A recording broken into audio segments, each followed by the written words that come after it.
Olá, hoje eu vou falar sobre o simbolismo em Valente, que é o filme da Disney de 2012, que eu vou usar de exemplo como a representação simbólica de um processo de desenvolvimento que não deu certo, que fracassou, em contraste com as histórias que eu vim comentando até agora, né, como a Pequena Sereia, a Bela Adormecida e o Pinóquio, que são exemplos de desenvolvimento psicológico que deram certo.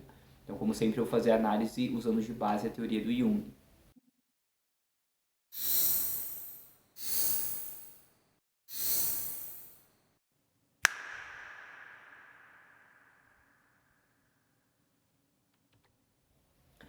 A história de Valente mostra a trajetória da princesa Mérida, que foi prometida em casamento para os príncipes de outros três clãs que vão disputar a mão dela, só que ela se revolta contra isso e ela não quer casar. E nas primeiras cenas do filme, a gente já consegue entender qual que é o problema central da história.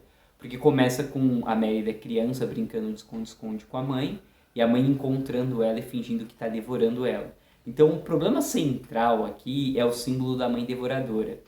Porque a mãe da Mérida ela é extremamente controladora, ela quer controlar cada detalhe da filha, porque ela quer ajudar a filha a se formar, a se tornar uma princesa, a se tornar uma mulher e desenvolver nelas virtudes.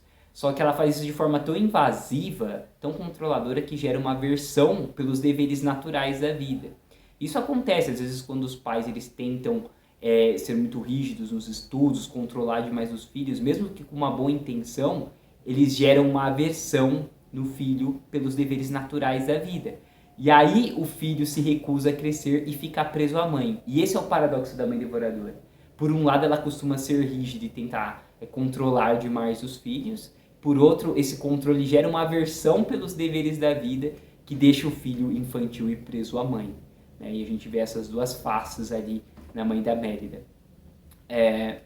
E não é difícil você entender, assim, você pensar num exemplo concreto disso na vida. Então, por exemplo, tem aquele filho que teve pais super controladores e aí ele se torna um adolescente rebelde, não quer crescer, não quer trabalhar, não quer fazer as coisas normais da vida, ele fica revoltado com a sociedade e ao mesmo tempo então ele entra em conflito com os pais dele constantemente, só que ele não trabalha, ele não cresce nunca, então ele recusa o mundo dos adultos, mas ao mesmo tempo ele acaba ficando dependente desses pais, né, que estão sempre brigando com eles. Então, ao mesmo tempo que eles estão brigando com eles, o filho está ali, dependendo dele, eles estão dando tudo que o filho precisa. E gera essa situação paradoxal. Então você vê a mãe da Mérida querendo desenvolver nela o gosto pela poesia, pelas artes, ensinar ela a música, ensinar coisas boas, só que a forma como ela introduz gera uma aversão, né? E isso acontece com muita gente, né? Pessoas que, dependendo da forma como são introduzidas aos estudos, à religião, às artes, os esportes, as pessoas geram uma aversão por aquilo, né? E isso é um problema, porque não são coisas ruins, são coisas que são boas, mas a forma que é introduzido faz a pessoa querer se afastar daquilo. Então a pessoa não quer mais saber de estudar, não quer mais saber dessas outras coisas que são importantes para a vida. E muitas vezes o trabalho na clínica é ajudar a pessoa a ressignificar aquilo, apesar das experiências ruins que ela teve com aquelas áreas no passado, para ela enxergar aquilo de uma nova forma, né? Porque aquilo acaba em algum momento atrapalhando o desenvolvimento dela, né? Então, esse trabalho de ressignificação tem que acontecer.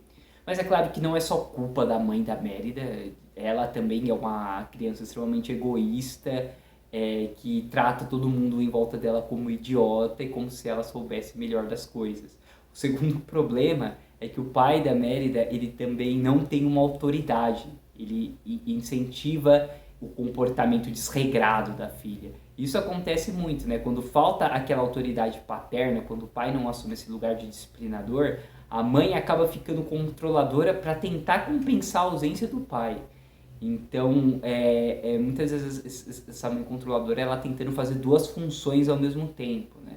E essa falta do masculino, porque a Mérida não tem um exemplo de virtude masculina, porque o pai dela, apesar de ser o pai legalzão, ele só sabe comer muito, brigar, beber, enfim, ele não tem nenhum exemplo de virtude masculina. Então ele acaba aparecendo mais como um dos filhos, né, junto com ela, do que como um marido da esposa dele, que também é uma coisa que a gente vê bastante por aí. E aí, quando chegam os príncipes para pedir a mão da Mérida, eles estão numa situação bem parecida, né? E todos eles são bem infantis, vaidosos ou preguiçosos ou arrogantes, enfim. tímidos. Então todos eles também são desequilibrados. Esse é um problema do filme, que não tem nenhum exemplo masculino positivo. Nenhum personagem masculino é um exemplo de virtude, um exemplo. Não, todos eles são meio estereotipados, assim, como se o homem fosse tudo idiota, criança, enfim. E a única autoridade responsável é a mulher no ambiente, que tem razões políticas por trás disso, obviamente, mas psicologicamente isso passa um ponto muito interessante. Porque o que significa, então, a Mérida encontrar esses 3 pretendentes subdesenvolvidos? E aqui eu vou ter que explicar um pouquinho melhor da teoria do Jung, porque para o Jung como é que funciona a consciência? A gente tem 4 funções psicológicas, que é o pensamento, a intuição, a sensação e o sentimento. Então, normalmente a pessoa desenvolve mais uma dessas funções e as outras 3 ficam mais no inconsciente, né? Então, por exemplo, tem a pessoa que desenvolve mais o pensamento, né? Então, aquela pessoa que usa mais a razão, o intelecto para lidar com as coisas, e aí ela fica com o sentimento, com a sensação, com a intuição menos desenvolvida, ela usa menos essas funções. Todo mundo faz isso em alguma medida, então daquela pessoa que pensa mais, aquela pessoa que usa mais os sentimentos, né? Todo mundo tem uma função mais desenvolvida que as outras. Só que pode chegar num ponto onde a pessoa desenvolve tanto a função principal dela que as outras ficam muito subdesenvolvidas e aí essa distância começa a gerar um problema psicológico. Então, só para dar um exemplo bem estereotipado para ficar fácil de entender, imagina aquela pessoa que tem um intelecto muito bem desenvolvido, que vai bem em todas as matérias, que estuda muito, mas que as outras funções psicológicas não são desenvolvidas. Então, ela tem problemas de relacionamento, ela não tem muitos amigos, ela não consegue praticar atividades físicas, ela não entende nada que tenha a ver com religião, ou com o lado espiritual, ou com as coisas mais intuitivas da vida. Então, é aquela pessoa que se resume à razão, né? Então, ela tem a função principal desenvolvida e o resto está tudo no inconsciente. As outras 3 estão subdesenvolvidas. E esse é o caso da Mérida. Né, ela tem como se ela tivesse a função principal dela, que é a sensação, que é essa parte das atividades físicas muito bem desenvolvidas, mas todo o resto é subdesenvolvido. Então essas 3 funções subdesenvolvidas são representadas por esses 3 pretendentes ali que vêm naquela forma tosca encontrar ela. E isso é interessante porque você vê bastante disso também na vida real, né? Você vê aquelas pessoas que são aparentemente super desenvolvidas no trabalho, na vida profissional, e aí elas se juntam com uma pessoa que todo mundo fala, nossa, é o contrário dela, a pessoa mal consegue levantar da cama. E parece que a pessoa sempre atrai esse tipo de pretendente. Ou seja, ela está atraindo aquelas pessoas que representam tudo aquilo que não está desenvolvido nela ainda, mais ou menos igual a Mérida, né? Então, enquanto ela não desenvolver essas outras funções, ela vai ficar encontrando pessoas que representam esse lado esquecido da personalidade dela, né? O inconsciente dela ali, as funções não desenvolvidas vão ser projetadas nos outros e por isso que ela vai acabar se juntando com essas pessoas, né? Então, a Mérida está nessa situação e aí ela não quer casar, a mãe tenta contar uma história para ela de que aconteceu o seguinte, que existe um reino onde tinha 4 príncipes, né, e um deles queria fazer tudo do jeito dele, que é igual a Mérida quer fazer, e por isso ele gerou guerra, caos, destruição, etc, e o reino caiu, né? E aí a Mérida ignora isso porque ela acha que esses mitos não tem nada a ver, e a mãe tenta explicar que os símbolos dos mitos, eles são importantes, eles contêm verdades. E outra característica da consciência arrogante, quando a pessoa tem esse ego arrogante, ela ignora os símbolos que vêm do inconsciente porque ela acha que não tem nada a ver, ela ignora os sonhos, ignora essas coisas porque ela está totalmente presa ali no mundo da consciência dela e tudo que vem do inconsciente são igual esses 3 caras idiotas que você não precisa dar atenção. Então, para a mulher, o inconsciente é representado por uma figura masculina, né, que a gente chama de ânimos, assim como para o homem, o inconsciente são representados por figuras femininas, né, que a gente chama de ânimo. Então a Mérida briga com a mãe dela por causa disso, acaba rasgando a tapeçaria que a mãe estava fazendo e a mãe fica revoltada e pega o arco da Mérida e joga no fogo. E a Mérida fica muito triste, corre para a floresta e acaba entrando na casa de uma bruxa. E aí com essa bruxa ela faz um pacto que ela entrega o colar dela, né, um colar que se representa o símbolo da família dela, ela entrega para a bruxa e em troca disso ela quer que a bruxa faça um feitiço para mudar a mãe dela. E aqui a gente tem um paralelo interessante com a história da Pequena Sereia, porque isso que acontece na Pequena Sereia. Ariel briga com o pai, e aí que aparece a bruxa, ela faz um pacto com a bruxa e entrega a voz para a bruxa na forma de um colar. Então ambas entregam a alma para a bruxa, porque elas querem que a realidade seja de um jeito que não é. Né? A Ariel quer ter as pernas de todo jeito e a Mérida não quer casar e quer mudar a cabeça da mãe dela para que as coisas sejam do jeito que ela quer que sejam. Então essa coisa de você sacrificar a própria alma porque você quer alguma coisa muito, que alguma coisa aconteça muito. E a gente pode pensar isso de vender a própria alma, né? Dá pra você entender, por exemplo, quando a pessoa vende a própria alma por dinheiro, por um emprego que ela quer, por um relacionamento que ela quer, ela deixa de ser quem ela é só porque ela quer muito estar naquele lugar. Né? Então ela vende a própria alma para que a vontade do ego dela se realize. Então ela tem que abrir mão desse símbolo da alma, que é o colar, né, que é o círculo, que é o mandala, que é uma representação da alma, ela entrega isso para a bruxa. E ela volta pro castelo com um bolinho para entregar para a mãe dela, e a mãe vai, come esse bolinho e se transforma num urso, né, e ela, não é isso que eu queria que você mudasse de ideia sobre o casamento, mas não que você virasse um urso, né, e a bruxa mudou a mente da mãe, né, mudou a natureza dela. E aí ela fica colocando a culpa da bruxa, ela nunca assume a culpa dela, né, pelo que ela fez. Então ela tenta levar a mãe de volta para essa bruxa para consertar a situação, só que a bruxa não tá mais lá. E aí isso é interessante, porque a bruxa não tá mais lá, foi embora, se mudou, e deixou uma mensagem, né, para se ela viesse procurar ela, e a mensagem fala que se ela quiser desfazer o feitiço, ela precisa restaurar, olhar para a própria alma, né, e restaurar o vínculo que foi rompido pelo orgulho. Então tem essa ideia de você se voltar para sua própria alma para recuperar a identidade verdadeira que você perdeu, né? Então ela precisa olhar para a própria alma, olhar para o próprio inconsciente, se alinhar com a própria natureza de novo e com a realidade para tirar esse problema da mãe, né? Porque o que ela fez? Quando ela cortou a mãe da tapeçaria, quando ela cortou a tapeçaria da mãe, tinha um desenho da família e ela corta a mãe da família. Então a mãe fica excluída e por isso tudo aquilo que é excluído assume uma forma meio monstruosa. Então ela cortou a mãe externa, mas acaba cortando a mãe interna também, e aí esse arquétipo materno acaba virando um monstro porque ele foi excluído da consciência. Pode parecer um pouco complicado isso, mas eu tenho adolescentes, por exemplo, que tiveram experiências ruins com o pai. E aí meninas, então elas cortam a relação com o pai, elas começam a detestar tudo que é masculino. Então elas acabam odiando o próprio lado masculino delas. E aí esse lado masculino, como elas excluem eles aparecem no sonho como homens perseguindo elas, tentando invadir a casa, tentando violentar elas, porque aquilo que é excluído começa a tentar voltar de uma forma agressiva. E aí por isso que ele assume uma forma monstruosa. É isso que acontece com a mãe dela vira esse monstro. A grande mãe no forma de urso, que é uma forma bem violenta, bem arcaica, porque está enterrado lá no fundo do inconsciente. E aí ela precisa então restaurar essa ligação para a mãe ter a forma normal, mas até então ela não assume a culpa pelo que ela fez, ela continua na atitude arrogante. Enquanto ela fica ali na floresta, então com a mãe tentando entender como que ela vai fazer isso que a bruxa falou, porque se passar 2 dias o feitiço vira eterno, a mãe vai tendo mais contato com o lado animal dela, porque a mãe era muito certinha também, né? Muito excessivamente, então ela viveu um pouco como urso, ela tem um contato com esse lado animal que era meio reprimido, né? Esse lado mais selvagem, e ela vai se modificando.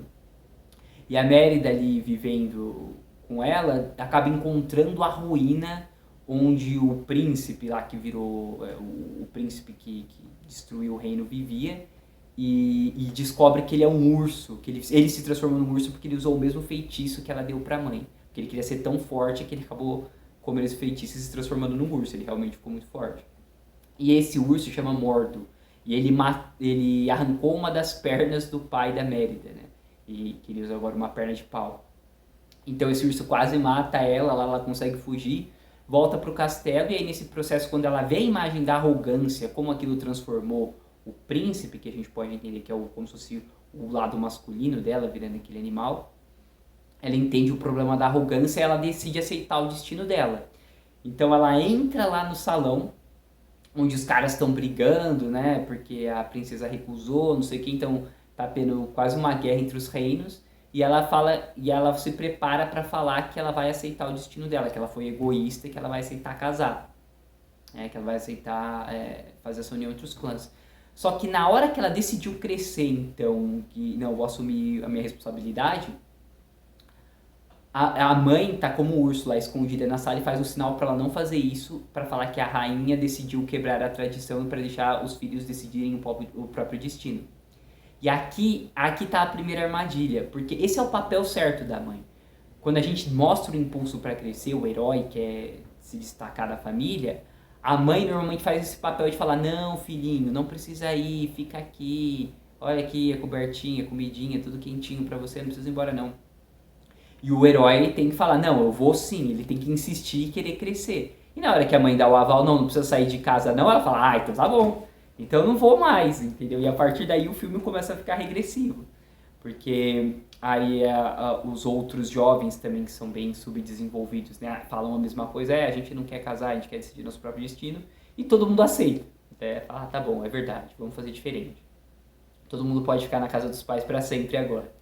Aí só que aí o pai dela acaba descobrindo a mãe na forma de urso. Ela tenta avisar que é a mãe, mas o pai não escuta, quer matar a mãe, prende ela lá. Prende a filha no quarto, né, e vai perseguir a mãe, que foge pra floresta. Então, quando a mãe chega nessa floresta, ela fica ali no círculo de pedras e tal. Quando o pai vai matar ela, aparece o Mordo, o urso. E aí começa a tentar matar todo mundo. Nessa hora, a Mérida, que estava presa no palácio, ela consegue pegar a tapeçaria, sobe no cavalo, vai encontrar a mãe, né, vai se juntar lá com o pessoal e vai costurando no caminho. Ela chega ali, tá acontecendo a luta com o urso, ela tenta participar, ninguém consegue derrotar ele. E aí quando o urso tá pra pegar a Mérida e comer ela, né, a mãe, como urso, enfrenta o Mordo e derruba uma pedra em cima dele e esmaga ele. Então quem vence o urso é a mãe. A mãe é como se ela tivesse pegado esse lado masculino dela, da filha, e enterrado ele embaixo de uma pedra, ajudado ela a reprimir. E aí, nesse momento, a Mérida pede desculpa, abraça ela, tal, coloca a tapeçaria em cima dela, ela volta a ser um ser humano. Então, o que aconteceu aqui? Aí, a mãe aceitou ela ficar em casa, e ela a Mérida realmente deixou de ser uma adolescente rebelde, arrogante, etc., e aceitou a mãe de volta, né, pediu desculpa pra mãe, só que ela não se tornou uma adulta independente, ela deixou de ser uma adolescente e voltou pro lugar infantil no fim do filme, né? Então, até que o pai vai beijar a mãe, né, quando vê que ela voltou a ser um ser humano, e ela tem nojo, então ela ainda tem aquela atitude infantil em relação à sexualidade, quando olha: ai, credo. Então você vê que ela foi infantilizada. E aí o filme termina com os homens indo embora num barco, né, cada um pro seu reino, e até o pai vai de barco porque os irmãos dela acabam se escondendo, né, que são 3 criancinhas. De novo, os 3, né, como o lado infantil dela subdesenvolvido, vão embora nos barcos, e o pai vai atrás deles. Então o filme termina só com ela e a mãe juntas na terra, e cavalgando, e a tapeçaria ali com a imagem dela e do urso só. Então é como se ela tivesse voltado realmente para esse lugar infantil de dependência da mãe, um casamento com a mãe, e o filme termina assim, né? Então foi um desenvolvimento psicológico que foi abortado. O Eric Newman, que é um psicólogo junguiano, ele escreve isso, né? Ele fala que todo o mito do herói que termina sem essa junção entre o ânimos e a ânima, entre o masculino e o feminino, é um mito de herói fracassado. E é isso que a gente está vendo no exemplo aqui, né? Não tem essa junção da consciência com o inconsciente. Ela volta para o mundo da mãe, o masculino vai todo embora e ela fica ali só no mundinho da consciência. Então, ela tem ali uma oportunidade. A mãe ganhou um tempo para ela, né, de reprimir esse inconsciente violento, né? Esse lado masculino. Em vez da própria filha domesticar aquele lado masculino monstruoso para se juntar com ele, né, seria o caso do príncipe, né, do monstro, ele virar o príncipe, ela se casar com o príncipe, como é na Bela e a Fera, né? A Bela domestica ali o monstro, ele se torna o príncipe, eles se juntam. Então, em vez dela conseguir se juntar com esse lado masculino dela, a mãe só reprimiu o lado masculino da filha e deixou ela no mundo infantil. E aí, pela história terminar ali, nesse momento o processo fracassou, entendeu? Não aconteceu o desenvolvimento dela. Pode ser que ela use esse tempo e aí vai entrando devagarzinho em contato com esse lado masculino conforme ela for se sentindo pronta? Sim, mas pode ser também que não, que ela reprima isso e que isso volte de uma forma mais monstruosa ainda no futuro. Então é esse simbolismo que a gente vê na história e por que ela é problemática. Então nesse momento a história termina num primeiro fracasso da Mérida em se desenvolver, em virar uma adulta. E aí, para os diretores eles pararam o filme nesse momento, para eles é uma solução adequada, entendeu? É como se fosse uma solução boa. Não é como se o filme tivesse ficado incompleto, tanto que eles não pretendem fazer um Valente 2 até onde eu sei, né? E é esse o problema da nossa época. Vários mitos, várias histórias estão terminando dessa forma, como processos de individuação incompleto, onde o papel da sociedade é só aceitar você do jeito que você é. Então, se você quiser nunca crescer, ficar na casa da sua mãe para sempre e usar fralda com mais de 30 anos, todo mundo tem que te aceitar. E infelizmente esse exemplo que eu estou usando é real. Existem pessoas que usam fraldas com mais de 30 anos porque se identificam como bebês hoje. Né? Então é essa ideia de que tá tudo bem independente do que você quiser. Você não precisa crescer se você não quiser. Então por essa aversão pelo masculino, né, de cortar ali todos os exemplos positivos de masculinidade, eles geram uma consciência isolada, né, do inconsciente, e por isso ela permanece infantil. Pode até desenvolver ali bem as funções conscientes, ser uma pessoa, por exemplo, bem desenvolvida no trabalho, mas o resto da vida fica mal desenvolvida e aquela pessoa fica presa na casa da mãe por alguma razão. Né? Então é mais ou menos esse tipo de história que se tornou muito comum hoje em dia. As histórias novas seguem um padrão parecido com esse para tentar dar essa ideia da mulher independente, só que exclui o papel do ânimos, exclui o papel do inconsciente e aí boa parte da personalidade da pessoa se mantém infantil. Né? Então é mais ou menos esse o problema desse tipo de história, né? E por que aí a gente comparando com as histórias clássicas a gente vê que falta elementos importantes para um desenvolvimento psicológico saudável, mas representa muito bem o espírito da nossa época, isso é inegável. Então é isso, eu vou analisar mais algumas histórias falando desses problemas simbólicos, mas eu espero que tenha ficado claro. Então, quem não viu, por exemplo, o simbolismo na Pequena Sereia, eu acho interessante para fazer essa comparação do desenvolvimento psicológico adequado e do que é representado aqui em Valente. Então é isso, se você gostou, se inscreve no canal, compartilha com as outras pessoas que você acha que pode se interessar e em breve eu vou analisando mais histórias para falar do simbolismo e como ele afeta a nossa vida e como ele representa o nosso desenvolvimento psicológico.